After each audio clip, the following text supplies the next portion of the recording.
Welcome to Module 4. In this module we are going to look more into zero-energy buildings, also known as ZEB. How can we achieve a zero-energy building?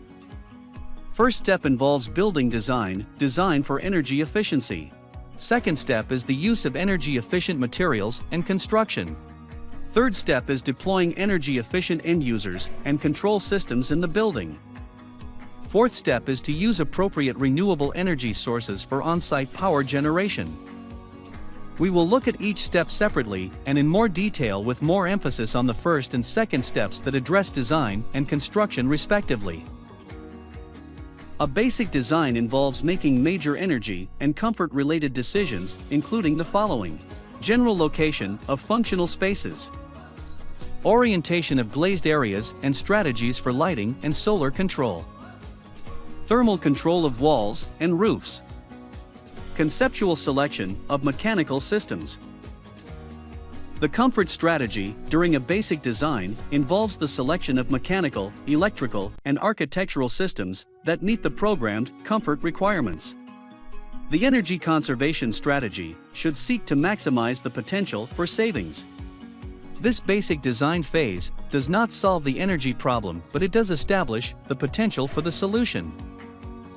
Design development involves a much greater level of detail applied to the decisions made during the basic design phase. More specific information concerning building envelope elements, mechanical distribution systems, lighting design strategies, and operating assumptions are incorporated. Specific end users and building components with specific performance parameters are selected. Examples include ceiling type, roof overhangs, wall and insulation are values, HVAC system, appliances. For operable systems, sequences of control are identified. The internal operating conditions are further detailed.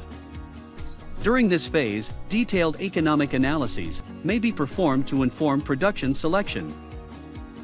The next step is design optimization through Building Energy Model, or BEM. A building energy model provides a powerful tool allowing calculation of cooling, heating loads and hourly energy consumption by each end user. Using BEM, one can estimate the monthly energy consumption and the energy cost of the building. The BEM facilitates calculation of potential energy and cost savings associated with various design choices and implementation of different energy efficiency measures, EEMs. Using BEM, one can estimate how much savings will be realized if they use a more energy-efficient HVAC system, better insulation, or a programmable thermostat. Therefore, a cost-benefit analysis can be done through use of BEM to achieve an optimal design for the building with minimum energy consumption. BEM provides a relatively accurate estimate of annual energy consumption of the building, establishing a basis to determine how to achieve net zero energy consumption. Further, smart design steps include addressing the indoor air quality. This is achieved by creating an efficient fresh air supply. Mechanical systems that help reduce or eliminate indoor pollution are incorporated in this design. Providing a clean and healthy indoor environment can be done in 3 steps. 1. Reducing and eliminating indoor pollution. This requires addressing CO2 contents as well as other air particles. 2. Providing fresh air supply with an automatic, controlled ventilation system. 3. Providing effective air filtration. During the design development phase, focus on the envelope to optimize quantity and quality of daylight while minimizing solar heat gains. Attempt first to achieve full glare control. For example, there is no need for direct sunlight in occupants' working area during prime work hours. This can be achieved with static building elements and interior programming as initiated during basic design. We also need to consider automatic shading and other glare control devices, such as exterior louvers, interior louvers, or shades to address challenging facade orientations or low winter sun. A comprehensive glare evaluation should take place at this stage. The late addition of manual shades or blinds is likely to mitigate the daylighting benefits that can be achieved with early and intentional design. The second step taken to achieve a ZEB is selecting efficient construction materials and implementing the design decisions made in step 1 to an actual building construction. Construction of the ZEB. After making sure that we have achieved the optimal design, the next step will be the building construction. This is a very important phase that needs to be done with minimal errors.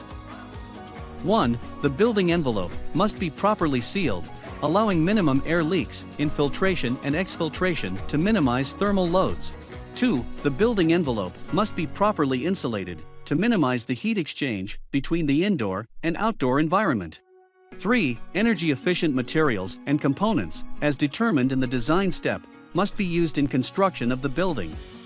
The third step, taken to achieve a ZEB, involves addressing energy end users, their operation and control. The end users we want to discuss are 1. HVAC system, 2. Lighting, 3. Water heating, 4. Appliances and electronics. Achieving a zero-energy building involves a great deal of controlling energy consumption by HVAC systems. These systems consume the most energy in the building, accounting for about 40% of the total building energy when it comes to commercial building. Space heating and cooling accounts for 50% of home energy use according U.S. Energy Information Administration. Therefore, it is important to select energy-efficient HVAC systems for use in a built environment if we are trying to achieve net zero. There is a number of options, such as 1. Using a heat pump that has a heating seasonal performance factor (HSPF) rating of at least 10.5. 2. Using a cooling system that has at least a seasonal energy efficiency rating (SEER) in the range of 14 to 20. 3. Other factors to consider include distribution area. Smaller buildings may require less units to address the cooling and heating load, while bigger buildings may require multiple units. 4. Climates. This plays an important role in terms of system selection and operating conditions. Cold climate conditions have different system requirements to hotter climate conditions. 5. Proper sizing is very important. This can help prevent oversizing or undersizing a building's HVAC needs.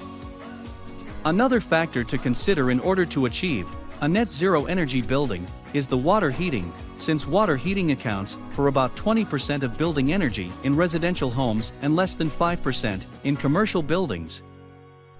Energy efficiency strategies should emphasize both the efficiency of generation of hot water and the minimization of energy losses in delivering the hot water to its end use.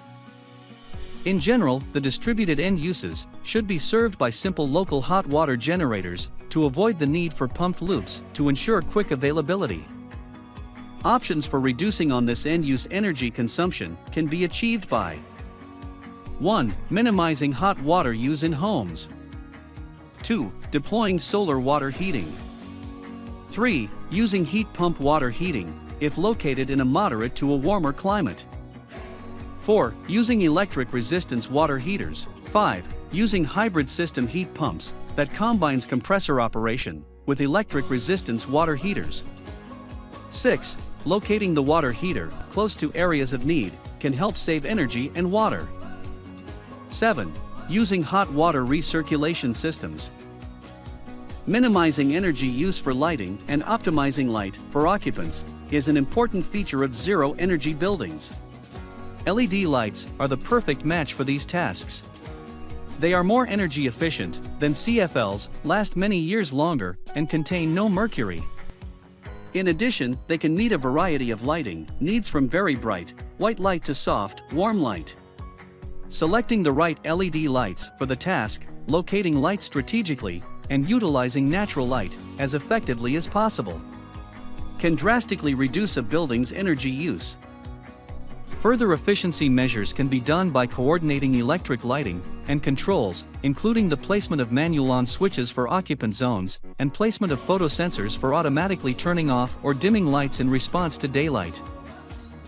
Controlling plug and process load, PPL, energy usage is critical to achieving a zero-energy building.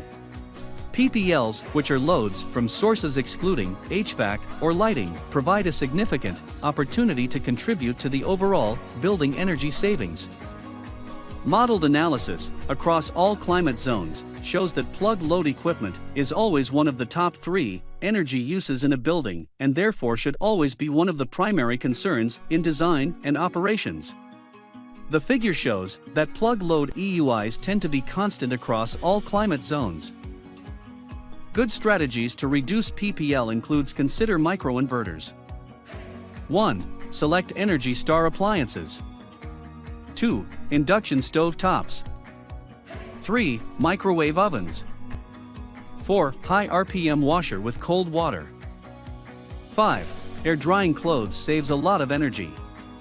6. Energy efficient electronics. 7. On top of this list of strategies to minimize plug loads, implementing plug load controls can help minimize waste energy from devices left on when the user is not present, but provide power availability when the equipment is needed. The final step in the process of producing a ZEB is to include on-site energy generation to offset the remaining building consumption and loads. In most cases, the main focus should be to reduce consumption and loads through energy efficiency and design, since these remain the most effective use of owners' financial resources. The cost of renewable energy has dropped rapidly in the last decade, driven by declining costs of wind and solar power generation. For most building owners, photovoltaics, PVs, are a highly versatile renewable, on-site energy source and provide the capability for buildings to become zero energy. PV systems are considered the primary renewable energy source for getting to a zero-energy building. Small-scale wind turbines, micro-hydro, and biomass systems are available. They are fairly limited. Designers should evaluate whether these sources are economically viable for each specific project. Thank you for watching Module 4, a study on how to achieve a zero-energy building. Thank you for watching this course on Zero Energy Building.